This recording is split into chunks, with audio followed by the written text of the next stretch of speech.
Hello friends, स्वागत है आप सभी का एक बार फिर आपके यूट्यूब चैनल में डीडीएस क्लासेस में। भारतीय शिक्षा का इतिहास पेपर का जैसा कि हमने क्वेश्चन जो है मैं करा रही थी, तो उसी क्रम में आगे बढ़ते हुए आज जो है 4 और इम्पॉर्टेंट क्वेश्चन आपके साथ शेयर कर रही हूँ। वीडियो पसंद आएगी तो वीडियो को लाइक कर दीजिएगा, शेयर कर दीजिएगा। चैनल पे नए हैं तो चैनल को सब्सक्राइब कर दीजिएगा। पीडीएफ चाहिए तो पीडीएफ की लिंक डिस्क्रिप्शन बॉक्स में अवेलेबल है।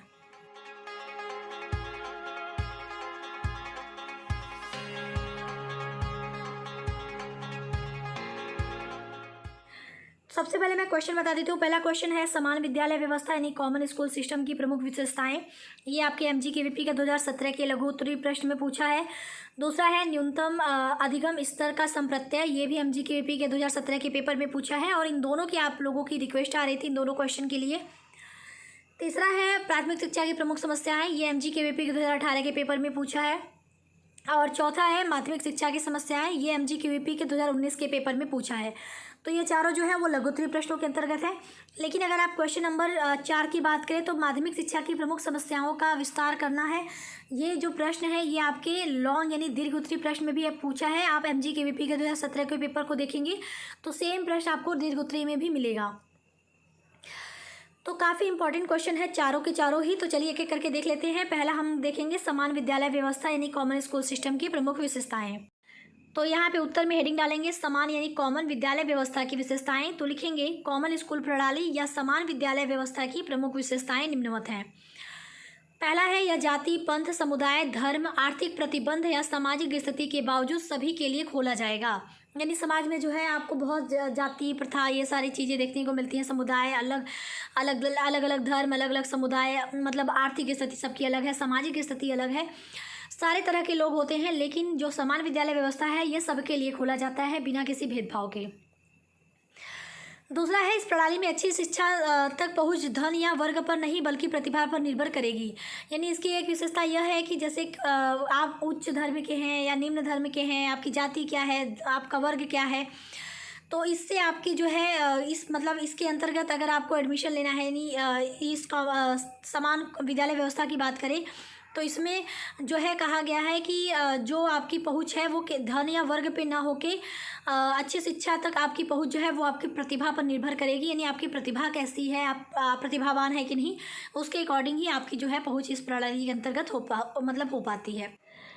तीसरा हमारा है यह सभी स्कूलों में पर्याप्त मानकों को बनाए रखेगा और गुणवत्ता को कम से कम उचित अनुपात प्रदान करेगा।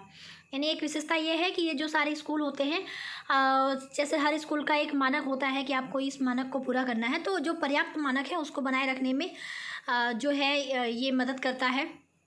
और गुणवत्ता के जो है यहाँ पे एक चीज़ और भी है कि गुणवत्ता को कम से कम उचित अनुपात प्रदान करेगा कि जो सारे विद्यालय हैं, जो सभी स्कूल हैं, उनकी गुणवत्ता जो है कम से कम एक निश्चित अनुपात होती है, वहाँ तक उस गुणवत्ता को वो बनाए रखें। इस चीज़ में भी जो है ये समान विद्यालय व्यवस्था जो है उनको प्रदान करने की कोशिश करता है, उस मानक को प्रदान करने की कोशिश करता है, बनाए रखने की कोशिश करता है। चौथा है इस प्रणाली में कोई शिक्षण शुल्क नहीं लिया जाएगा। यानी समान विद्यालय व्यवस्था की एक खासियत ये है कि इस प्रणाली के अंतर्गत ये चीज़ कहा गया है कि इसमें कोई जो है शिक्षण शुल्क जो है वो नहीं लिया जाएगा, यानी निःशुल्क शिक्षा की बात कही गई है। पांचवा है यह औसत माता पिता की ज़रूरतों को पूरा करेगा ताकि वह समान रूप से सिस्टम के बाहर अपने बच्चों को महंगे स्कूल में भेजने की आवश्यकता महसूस न करें। यानी ये करता क्या है, जैसे सारे स्कूलों की जो है गुणवत्ता अच्छी हो सके। जैसे मैंने कहा कि एक मानक तय किया जाता है कि आपको सारे विद्यालय के ये मानक जो है निर्धारित किया गया है कि उसको पूरा करना है, गुणवत्ता भी थोड़ी अच्छी रखनी होती है।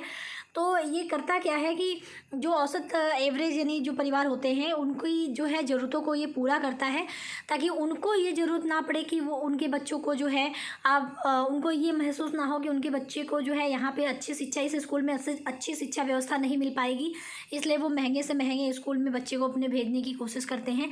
तो ये चीज़ इसकी आवश्यकता जो है वो ना हो पाए, तो यही चीज़ कहा गया है कि ये जो प्रणाली है ये माता पिता की ज़रूरतों को पूरा करने में काफ़ी मदद करता है। छठा है निर्माण, पेयजल, शौचालय की सुविधाओं, पुस्तकालयों आदि जैसे बुनियादी ढांचे की सुविधाओं का न्यूनतम स्तर। यानी ये निर्धारित करता है कि जो सारे विद्यालय हैं उनमें जो है पेयजल की व्यवस्था हो, शौचालय की सुविधा हो, पुस्तकालय आदि जो मतलब जो बुनियादी ढांचे होते हैं किसी भी विद्यालय के, उसकी सुविधा उपलब्ध हो एटलीस्ट। मतलब जो एक मिनिमम स्तर की बात की गई है कि मतलब इतना तो होना ही चाहिए, वो चीज़ें अवेलेबल हो सारे विद्यालयों में।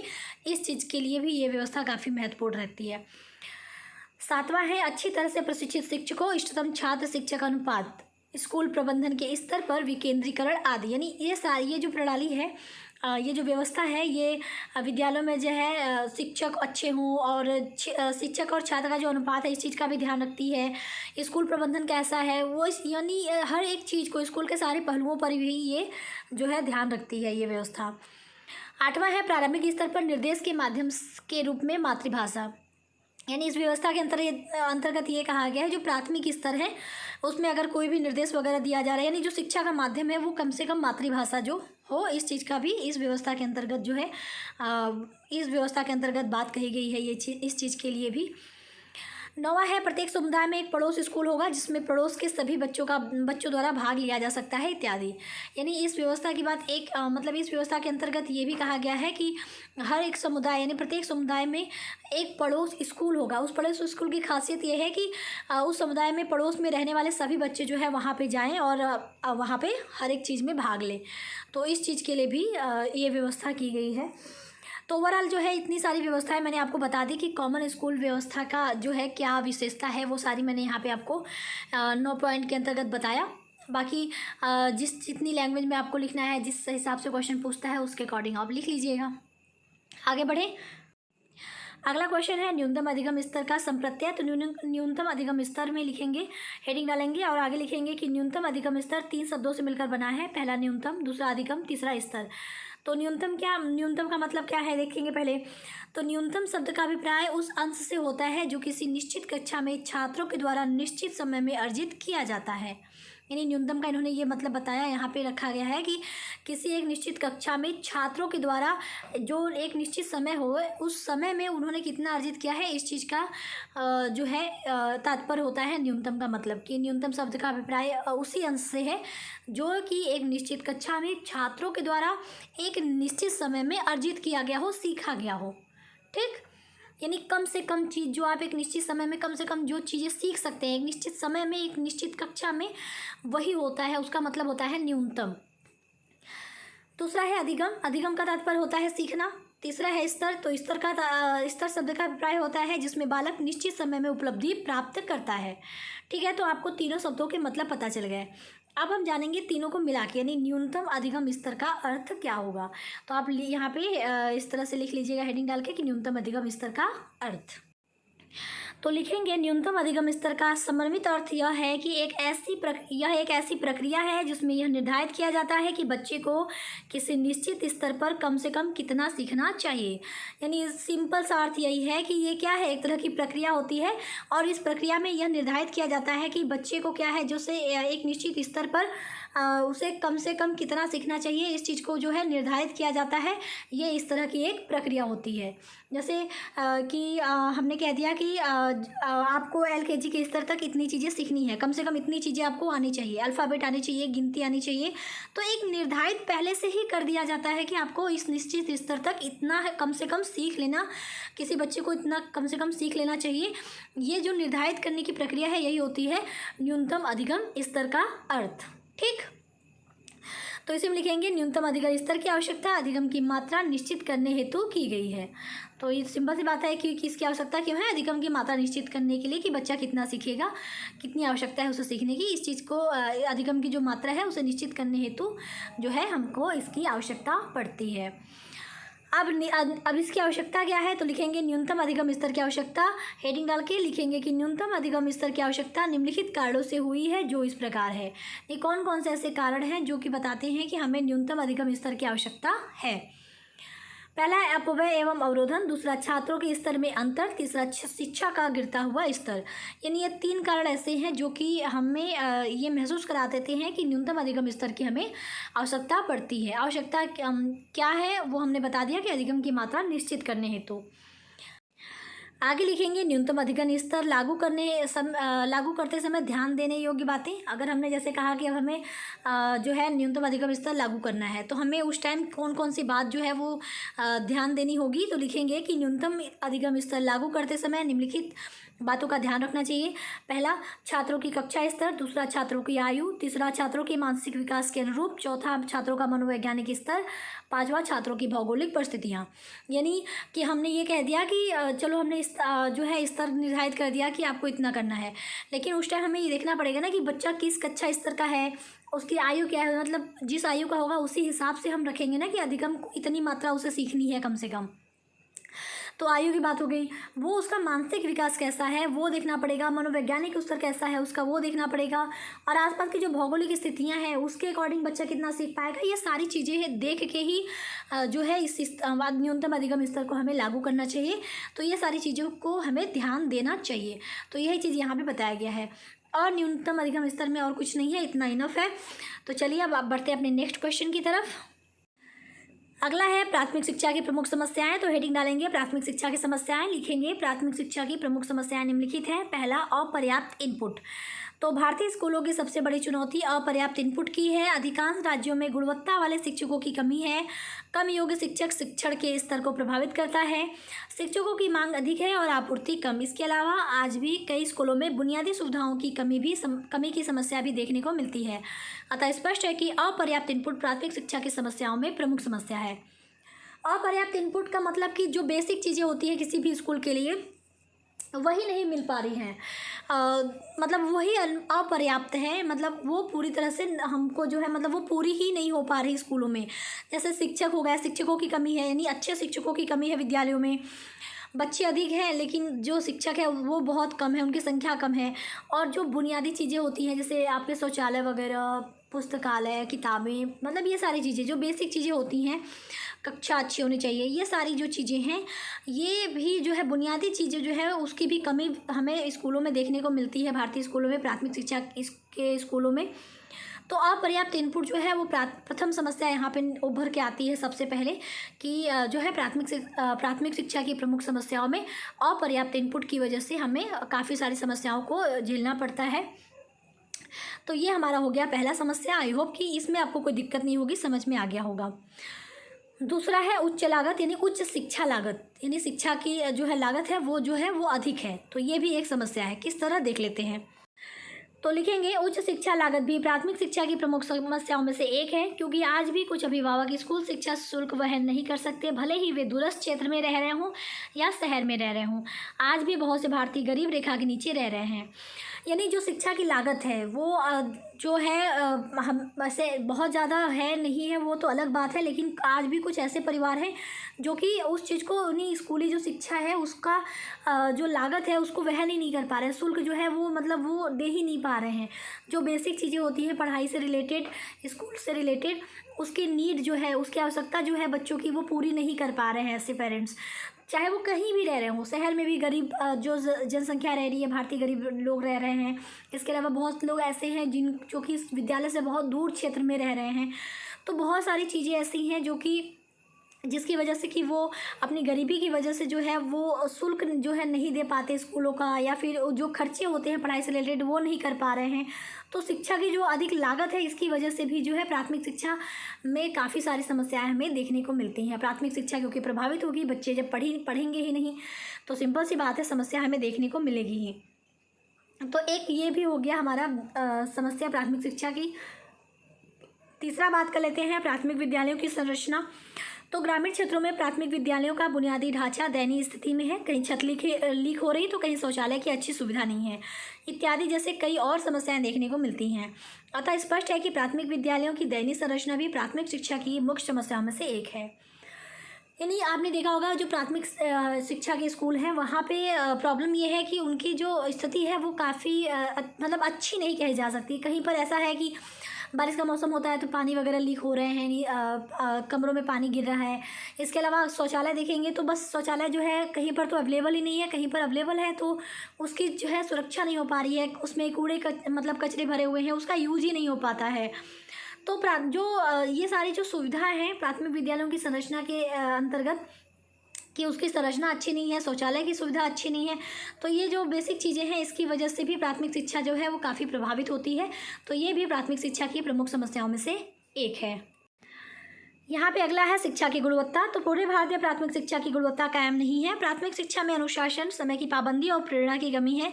छात्रों को स्कूलों में उचित और पूर्ण शिक्षा नहीं मिलती है, इसलिए माता पिता निजी ट्यूशन का विकल्प चुनते हैं। इससे छात्रों पर अतिरिक्त दबाव पड़ता है। अतः स्पष्ट है कि शिक्षा में गुणवत्ता की कमी भी एक प्रमुख समस्या है। तो देखिए इस प्राथमिक स्कूल में क्या है, प्राथमिक शिक्षा के जो स्कूल है वहाँ पे प्रॉब्लम ये है कि अनुशासन की कमी है। समय का कोई मतलब ही नहीं है। समय बच्चे कभी लेट आते हैं, कभी जल्दी आ जाते हैं, कभी अध्यापक भी इस तरह की जो गड़बड़ी है उसको करते हैं और बच्चों को मोटिवेट नहीं किया जाता है। बस एक फॉर्मेलिटी है कि पढ़ाना है, जाके पढ़ा के चले आते हैं। तो ये सारी चीज़ें बहुत ज़्यादा देखने को मिलती हैं और पढ़ाई भी बहुत अच्छे से नहीं होती है कि मतलब बहुत अच्छे तरीके से अध्यापक बच्चों को पढ़ाए। अध्यापक बहुत सारे ऐसे होते हैं बस कि हाँ चलो बस पढ़ाना है, जाना है, आना है, बस यही सब करना है। बच्चे भी यही है कि जाते हैं, आते हैं, खाने के लिए कुछ लोग चले जाते हैं क्योंकि वहाँ पे फ्री के खाने मिलते हैं। मतलब आपको पता है कि मध्याह्न भोजन स्कीम योजना जो चल रही है, तो बच्चे बहुत से, क्योंकि बच्चों की देखिए कमी नहीं है वहाँ पे उनको प्रेरणा नहीं दी जाती है, इस चीज़ की कमी है। उनको बस एक फॉर्मेलिटी के अंतर्गत बांध दिया गया है कि जाना है स्कूल, पढ़ना है और चले आना है। मतलब बहुत फोकस नहीं कर पाते हैं, वो प्रेरणा नहीं मिल पाता उनको पढ़ाई के लिए। तो बहुत से मतलब बच्चों को लोग माता पिता जो है वो ट्यूशन की व्यवस्था करवाते हैं, इससे बच्चे पर ही बर्डन आ जाता है। तो जो शिक्षा की गुणवत्ता है ये भी बहुत एक बड़ी समस्या है प्राथमिक शिक्षा की। तो ये हमारा हो गया चौथा पॉइंट। पांचवा है प्राथमिक विद्यालय की संख्या कम। तो ग्रामीण क्षेत्रों में प्राथमिक विद्यालयों की संख्या कम है और स्कूलों की लंबी दूरी की वजह से अभिभावक अपने बच्चों को स्कूल भेजना पसंद नहीं करते हैं। अतः यह भी प्राथमिक शिक्षा की एक प्रमुख समस्या है। यानी अभी भी आप देखेंगे तो ग्रामीण क्षेत्र में ऐसा है कि जो विद्यालय हैं, प्राथमिक विद्यालय, वो कम हैं और जो लोग दूर रहते हैं वो अपने बच्चों को वहाँ पर भेजना नहीं चाहते। लड़कियों को तो खासतौर से दूर विद्यालय में नहीं भेजना चाहते। तो ये भी एक प्राथमिक शिक्षा की प्रमुख समस्याओं के अंतर्गत आता है। लास्ट में यही लिखेंगे, अतः स्पष्ट है कि ये सभी प्राथमिक शिक्षा की प्रमुख समस्याएं हैं। इस सबके अतिरिक्त भी अन्य और भी हैं जो प्राथमिक शिक्षा की प्रमुख समस्याओं के अंतर्गत आते हैं, जैसे शिक्षक और शिक्षण योग्यता, शिक्षकों का वेतन और प्रोत्साहन, बच्चों के सीखने के कौशल में कमी इत्यादि। नहीं, बहुत सारे ऐसे पॉइंट हैं, लेकिन आप इतना जितना लिखा है मैंने उतना ही बहुत इनफ है, तो इससे ज़्यादा लिखने की ज़रूरत नहीं है। फिर भी अगर आपको लगता है आप 1-2 पॉइंट और लिखना चाहते हैं तो मैंने पॉइंट बता दिए हैं, उसी को आप बढ़ा के लिख सकते हैं। क्योंकि देखिए शिक्षकों का अगर वेतन कम होगा तो उनके अंदर पढ़ाने का उतना इच्छा नहीं होगा, प्रोत्साहन नहीं मिलेगा। तो ये भी प्राथमिक शिक्षा की समस्याओं के अंतर्गत आता है। और शिक्षक है, अगर उसकी शिक्षण योग्यता ही अच्छी नहीं है तो वो भी प्राथमिक शिक्षा को प्रभावित करेगा। अगर बच्चों में सीखने का कौशल जो है उसमें कमी है तब भी ये प्राथमिक शिक्षा को प्रभावित करेगा। तो ये सारी क्या है, समस्याएं हैं। तो ये भी पॉइंट मैंने लिख दिया है, बाकी आप अपने अकॉर्डिंग लिख सकते हैं। अब बात करते हैं अपने चौथे प्रश्न की, लास्ट प्रश्न की, प्राथमिक शिक्षा की समस्याएं। तो हेडिंग डालेंगे प्राथमिक शिक्षा की समस्याएं। तो लिखेंगे माध्यमिक शिक्षा की अनेक समस्याएं हमारे देश में विद्यमान है जो शिक्षा प्रगति में बाधा पहुंचा रही हैं। इनमें से प्रमुख समस्याएं निम्नलिखित हैं। पहली है अनुपयुक्त पाठ्यक्रम। तो माध्यमिक शिक्षा का पाठ्यक्रम विद्यार्थियों की क्षमता, रुचि, आवश्यकता तथा जिज्ञासा के अनुरूप नहीं है। सभी छात्रों को निश्चित पाठ्यक्रम का अध्ययन करना पड़ता है। पूर्व निर्धारित पाठ्यक्रम के कारण छात्रों की व्यक्तिगत रुचियों, आवश्यकताओं तथा भावनाओं का उचित विकास नहीं हो पाता है। यानी जो पाठ्यक्रम है वो निर्धारित है, यानी बच्चे चाहे उसमें इंटरेस्ट लें ना लें, उनकी रुचि हो ना हो, उसकी आवश्यकता हो ना हो, बच्चों को वो पढ़ना ही पड़ता है। तो ये जो अनुपयुक्त पाठ्यक्रम है ये भी माध्यमिक शिक्षा की समस्याओं की एक प्रमुख समस्याएं हैं, क्योंकि इसमें छात्रों की व्यक्तिगत आवश्यकता या रुचि या भावना का जो है भावना से मतलब कोई मतलब ही नहीं हो पाता है पाठ्यक्रम का। उन्हें बस ये मतलब कह दिया गया इसे पढ़ना है तो वो पढ़ते रहते हैं। दूसरा है दोषयुक्त शिक्षण पद्धति। तो माध्यमिक शिक्षा की शिक्षण पद्धति दोषपूर्ण है। शिक्षकों को इतना अल्प वेतन मिलता है कि वे अपने व्यवसाय में रुचि नहीं लेते हैं, बल्कि ट्यूशन या अन्य साधनों का सहारा लेते हैं। अनाकर्षक वेतन की वजह से योग्य व्यक्ति शिक्षक नहीं बनना चाहता है। अधिकांश विद्यालयों में शिक्षक की योग्यता तथा कार्यक्षमता का अभाव है। इसके साथ ही व्यक्तिगत विद्यालय धन अभाव से पीड़ित है। इस ऐसे विद्यालय शिक्षण सामग्री का भी उचित प्रबंधन नहीं कर पाते हैं। यानी जो शिक्षण पद्धति हमारी है वो भी दोष युक्त है। यानी इसमें ये चीज़ बताया गया है कि जो इसमें अगर जैसे बात करें माध्यमिक शिक्षा के जो शिक्षक हैं उनकी, तो माध्यमिक शिक्षा के शिक्षकों को जो है वेतन जो है कम मिलता है। तो वो अपने मतलब जो आपका शिक्षक का व्यवसाय है उसमें वो बहुत ज़्यादा इंटरेस्ट नहीं लेते। वो सोचते हैं कि ट्यूशन लगा के वो और जो है धन अर्जित कर सकते हैं, या फिर किसी अन्य बिजनेस में या साधन का सहारा लेते हैं जो है इसके लिए पैसे इकट्ठे करने के लिए। तो ये हम कह सकते हैं कि जो अनाकर्षक वेतन है, यानी जो कि शिक्षकों को पसंद नहीं है, उसकी वजह से बहुत लोग ऐसे हैं कि योग्य होने के बावजूद भी जो शिक्षक बनने की प्रक्रिया है उसमें भाग नहीं लेते, यानी शिक्षक नहीं बनना चाहते हैं, और जिसकी वजह से जो विद्यालय है वहाँ पे योग्य शिक्षकों की जो है वो कमी हो जाती है। और इसके साथ ही जो है विद्यालय भी है कुछ ऐसे हैं जो कि धनाभाव से पीड़ित है, मतलब वहाँ पे धन जो है धन की अच्छी व्यवस्था नहीं है, तो वो जो भी आपके विद्यालय शिक्षण सामग्री होते हैं उसकी जो वो उसका जो है वो प्रबंध नहीं कर पाते हैं। इससे भी जो है माध्यमिक शिक्षा जो है काफ़ी प्रभावित होती है। तो दोषयुक्त शिक्षा पद्धति भी जो है माध्यमिक शिक्षा की प्रमुख समस्याओं में से एक है।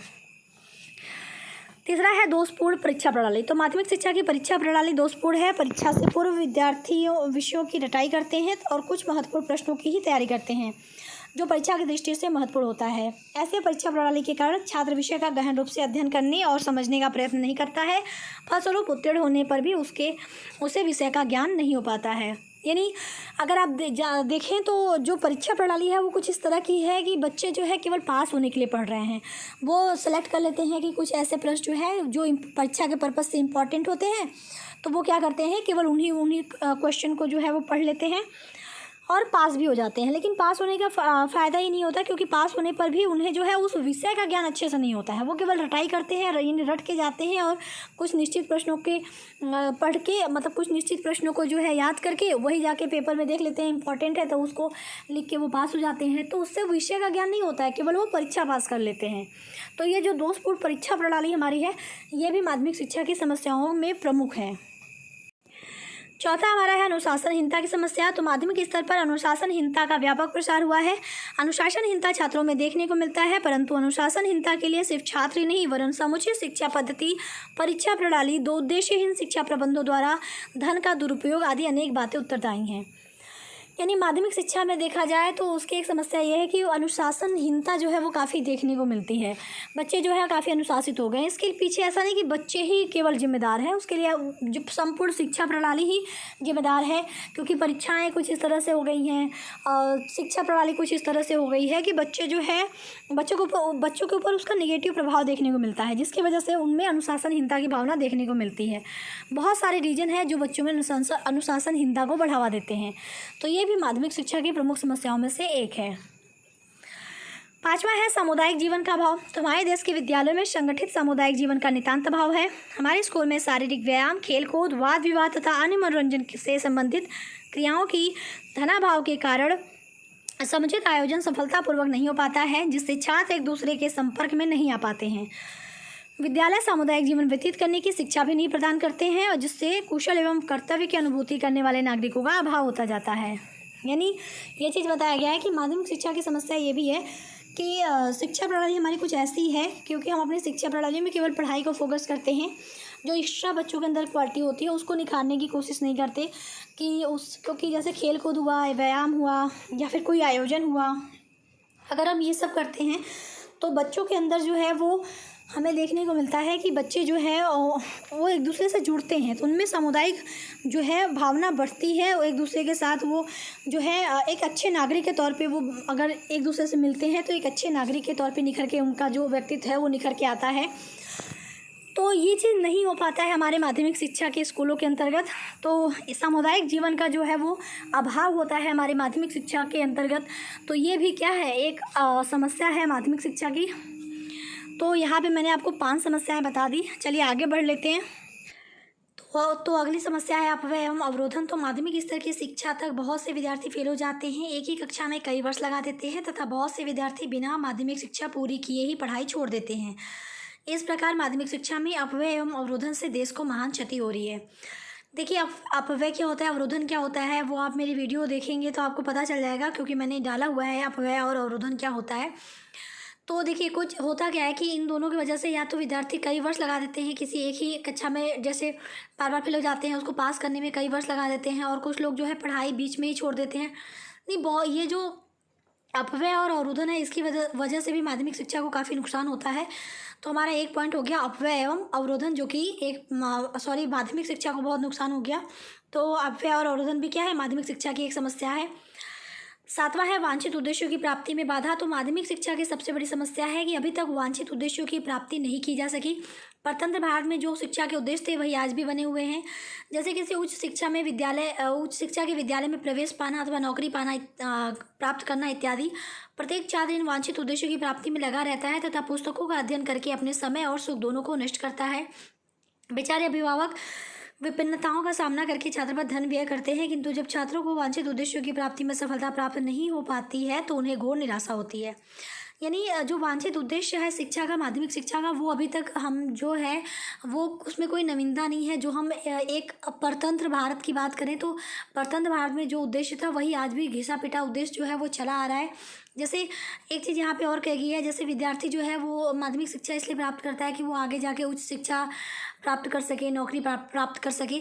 लेकिन होता क्या है कि उसकी इसके लिए वो बहुत मेहनत तो करता है, साथ ही साथ उसके जो परिवार वाले होते हैं वो भी कोशिश करते हैं कि अब उनके बच्चे को जो है अच्छी शिक्षा मिले, अच्छी नौकरी मिले।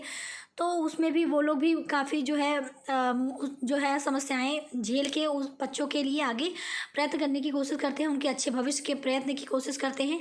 लेकिन होता क्या है कि अगर जब बच्चे को मतलब जो उसका उद्देश्य है, जो वो चाहता है, अगर वो पूरा नहीं होता है तो उसके साथ और उसके परिवार वालों के साथ मतलब सारे लोग जो हैं वो निराश हो जाते हैं। उनको घोर निराशा जो है हाथ लगती है, तो वो टूट जाते हैं। आपने सुना भी होगा कि बच्चे जो है फेल हो जाते हैं तो सुसाइड कर लेते हैं। तो ये सब क्या है, क्योंकि उन्हें शिक्षा का जो उद्देश्य है वो ही क्लियर नहीं है। केवल नौकरी पाना, ये सब के पीछे चक्कर में आगे लोग क्या कहेंगे, बहुत सारी चीज़ें वो चक्कर में वो गलत कदम उठा लेते हैं, बहुत निराश हो जाते हैं। तो हम ये कह सकते हैं कि वांछित उद्देश्यों की प्राप्ति में भी कहीं ना कहीं बाधा है। ये भी माध्यमिक शिक्षा की एक प्रमुख समस्या में से एक है। तो लास्ट में ये लिखेंगे कि अतः स्पष्ट है कि ये सभी माध्यमिक शिक्षा की प्रमुख समस्या है जो हमारे देश में विद्यमान है। तो बस ये था आज का वीडियो। कैसी लगी वीडियो बताइएगा, पसंद आएगी तो लाइक शेयर और चैनल पे नए हैं तो चैनल को सब्सक्राइब करके बेल बटन को प्रेस कर दीजिएगा। मिलती हूँ नेक्स्ट वीडियो में, तब तक के लिए टेक केयर, बाय बाय, जय हिंद।